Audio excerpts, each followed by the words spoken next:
Good morning, everyone. Let me know if you got volume. Cheers. Happy Tuesday, start of a work week. Hope all of you had a fantastic holiday weekend. I had both of my parents are buried out in a national cemetery here in Washington State, Tacoma National Cemetery. Spent some time out there this weekend. Spectacular out there.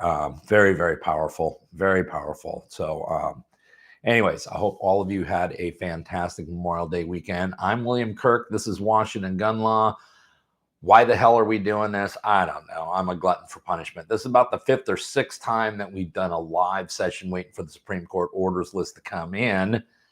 Last week we did it from Idaho. It was a lot of fun. The scenes were spectacular. The news was a big fat nothing burger. And for all I know, today may be another big nothing burger. We are obviously awaiting decisions on Snope v. Brown, which is a challenge to an assault weapon ban, as well as Ocean State Tactical versus Rhode Island, a challenge to a magazine ban. They have both been before the United States Supreme Court. Just making sure that I'm getting volume here. Okay, morning to all you guys. Both of the cases, Snope and Ocean State, huge cases. They are each on their 15th conference. Okay, so these two cases have completed now 15 conferences. And we may have talked about it last week during the live feed, but the Dobbs decision, the big decision that actually overturned Roe v. Wade. Yeah, that case, which you can imagine what a political hot potato that was, that only had 12 conferences. So we are definitely getting into the stratosphere of what it comes to conferences. Now, when you see me looking over here, what I'm doing is I'm just refreshing the page on the Supreme Court orders list. As soon as the order comes up, I'm going to pull it up. I'm going to read through it. Usually the cases where they have accepted review are listed right there on page 1. And then there's a long list of all the cases that have been rejected. I usually just do a word search. We'll follow up later today, going through the entire orders list, see what else may be on there, because there's a lot of other Second Amendment cases we've been carefully watching, some of which have already been shot out of the sky before the United States Supreme Court. But after this, we actually got to go do a red flag hearing. And then we got another court date. Actually, we got 3 court dates today. So Washington Gun Law gets to run around and do 3 court dates. Now, I promise y'all the day is coming soon where I won't have to do those anymore. But we still got a few to do today. Which, when you got a long day of court, what you want to do is get up at 5:30 in the morning, get live with all your viewers, and start the day off. That's the way you want to do it. Okay. We are refreshing the page. We do not have anything in. It's still a couple of minutes early. I will tell you that the Supreme Court has proven to be actually really reliable. And if you guys want to actually, let me do this real quick. If you guys want to actually take a look at what I'm looking at, we can do that real easily. I'm going to go ahead and put the link right down there in the description box. So down there in the chat feature is the exact link that I use. This is where the Supreme Court orders lists are placed each and every week. There usually is at least 2 orders per week. One deals with cases pending review. Other orders come out midweek, and they usually deal with cases that the court has currently accepted, and it might be with scheduling or briefing schedules and stuff like that. So, and you'll see it's like, wow, it doesn't look real fancy. No, it doesn't. It looks like somebody typed it in 1981 with the Smith Corona typewriter. So that's, hey, that's the way the court works. Okay, orders are not out yet. We'll just keep refreshing the page until we have it, and then we'll go live. Let me hear down in the comment section where you all are checking in from. I've already seen a lot of folks, especially back on the East Coast, where it's at least a little bit more reasonable time. How many of you are out on the West Coast right now at 6:30 in the morning, spending your early mornings with Washington Gun Law? So let me hear where you're all from. Illinois, great to see you guys. Illinois, working on a fall tour out there. It looks like we're going to be coming back out there in the fall, looking for some facilities to use for speaking venues, particularly in central and southern Illinois. So if you got some ideas, let Washington Gun Law know. All right. Okay. Orders list is out. Here we go, everyone. Drum roll, please. Okay. We go through orders and pending cases. Certiorari granted. Folks, there's only one case that was granted this week. That is the case of Joe Fernandez v. United States. Not even sure what the hell that is about, which means, of course, now we have to do the word search. And because otherwise I have to skim through the whole order. So I do a word search for Snope, and that turns up nothing. This is getting old, man. And we do word search for Ocean State, and turns up nothing. And so for the 178th time, America, it would appear that your United States Supreme Court is going to kick the can down the road again. I honestly don't know what to say at this point.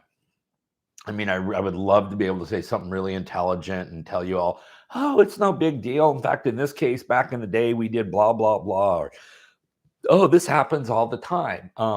Because it doesn't. It doesn't. I mean, like I said, the Dobbs case only had 12 conferences. And this means that with this, because they clearly are not listed as being accepted, they are not listed as being denied. So what we're talking about here, folks, is we're getting into record territory. We're moving on to the 16th conference. So I don't know what to make of it. Now, I know that there's a lot of people that are getting worried each time the can gets kicked down the road. People get worried about this. I firmly do believe, and again, could I be wrong? I could totally be wrong, because we're all just trying to guess here. I mean, this is uncharted territory, so it's not like any of us really know what's going on. But one would think that if the Supreme Court was going to reject these petitions, they would have done so about 13 or 14 conferences ago. And as a matter of fact, if you take a look at almost all the cases that have been rejected this term, and there is a huge number of them, as there always is. It's not unique to this year's term. But yeah, they are typically getting rejected after 1, 2, maybe 3 conferences. That's it. Okay, so for a case to carry out well over a dozen conferences and not get an answer yet is beyond me. So that is, unfortunately, once again, we're going to end up with a big fat nothing burger today. So we'll do, am I going to do a video on this? I don't know. Who wants to watch a video about nothing? Because, I mean, that's essentially what we're talking about here. Here's what the Supreme Court did today. Nothing. And again, I'll go through the orders list later on today when I'm done playing lawyer and see if there are some other cases, like, you know, the Antoniuk v. James case, the Lopez case out of Hawaii. Those are 2 really big cases that did already have been rejected this term. And that was mildly newsworthy. So we did some videos on that. Today's video, for you who want to geek out on that later on today, will be about the FRT settlement. I know there was a lot of pushback from some people about the FRT settlement, that they believe the settlement agreement didn't go far enough, or that there was a squandered opportunity or things like that. I'm not going to necessarily be critical of the people, because everyone's entitled to their opinion, and sometimes people even back their opinions up with facts and bring the receipts, and that's all good. But I can disagree with it, or I can sometimes provide additional information that maybe wasn't that person wasn't privy to at the time that they formed that opinion. And so what we're going to do today with today's video is we're going to just talk about, hey, let's take a more 35,000 foot view. Let's talk about what was actually legally possible. And then let's consider what the interest of the actual named parties were to the suit. And I think when you take a look at that, what you're going to see is at least on the settlement portion that NAGR covered, they went way above and beyond the call of duty, and I think they should be commended. Now, I think there are some things that people have beefs with as far as the rare breed side of things go, and I'm not going to defend them, nor am I going to criticize them, because here's the deal: I don't know what the heck was really going on with the rare breed on an internal level. Neither does anyone else, and so I think we have to take that all with a grain of salt. All right. Oh, and by the way, well, if any of you are looking to get into or to take your long distance shooting to the next level, I highly recommend the sniper camp that I was just at last week, and that's down in Lewiston, Idaho. It is Fritz Precision Shooting. I am not being paid for this. I do not have a paid gig. Hey, plug Fritz Precision Shooting. I am doing this because it was an experience that I will never forget. And it was an experience because, as you know, I like to teach, but I also like to learn. And the amount of learning I did down there, and the way that the material was presented in an easy, digestible format. If you think I can never hit a target 600, 700, 800 yards out, you're wrong. You can't. They can teach you how to do this. Washington Gun Law, we went out to 1220 on the second day. We were hitting 18-inch targets in wind at 1,220 yards. So the instructors down there, Fritz Precision Shooting, Lewiston, Idaho, fritzprecisionshooting.com. Look it up. It is a dynamite course. It is a dynamite course. Okay. So what we're going to have happen now is at some point a little bit later today, we'll get we'll check the docket. We will see that they have been rescheduled for the next conference, which could be this Friday, which means we might have to do all of this all over again on Monday morning. I don't know if I'm going to keep doing this. I mean, to get all you guys up, it's nice to talk to you. It's nice to start a work week together, but then to have nothing really of substantive news to give you is certainly frustrating. And I apologize for doing that. So I'm going to check out. What I'm going to do is I'm going to log out here live.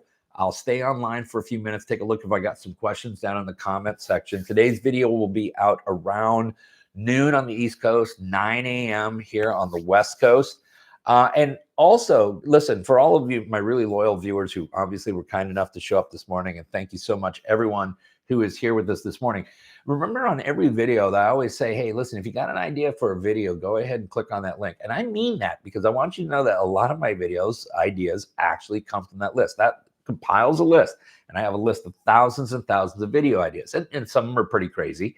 And some of them certainly would help a small segment of people. I'm always looking for a topic that would have a little bit more broad appeal. But if any of you have ideas for videos, some of the best videos we ever did actually were not our ideas. So it's the viewers. And on a final note, I do want to thank all of you for your continued support of Washington gun law. We are coming up close here to the 4-year anniversary of us launching our first video. We are also rapidly approaching 500,000 subscribers, and that would not be possible were it not for all of the passionate, lawful, and responsible gun owners out there like each and every one of you who tune in and geek out with us on a daily basis. I cannot thank you enough. Thanks for all of your support of Washington gun law. So for those of you who just hopped in late, we're having a big old morning party. Hopefully some of you have Bloody Marys or screwdrivers in your hand. I got coffee because I got to play lawyer today. We were waiting for Snope v. Brown. We were waiting for Ocean State Tactical versus Rhode Island. We got a big fat nothing burger. Nothing's on the orders list yet again. So we move on. Side note, America, there is a case that's coming out of the United States Supreme Court that is going to be potentially massive. And I do anticipate a ruling on that in the next 2 to 3 weeks. We will be carefully watching the case of Smith & Wesson versus Mexico. If you go back in our video library, you will see that we have done a bunch of videos on this. This is the Mexican government suing Smith & Wesson for the Mexican drug violence problem, drug cartel violence problem. That's literally what it is. Mexico doesn't want to do anything about their drug cartels, so they decide that they're going to go ahead and sue Smith & Wesson because they're the problem. First Circuit actually allowed the lawsuit, and now the United States Supreme Court has a chance to kill it once and for all, consistent with the Protect Lawful Commerce and Arms Act, a piece of legislation passed years ago to prevent this, but I digress. Okay. All right. Listen, thanks everyone for joining. Have a fantastic work week. For those of us out here in the People's Republic of Washington, we're going to have actually the first semblance of summer this week. So let's enjoy that. Stay safe, everyone. Let's keep fighting, and we'll catch you next time. Thanks so much.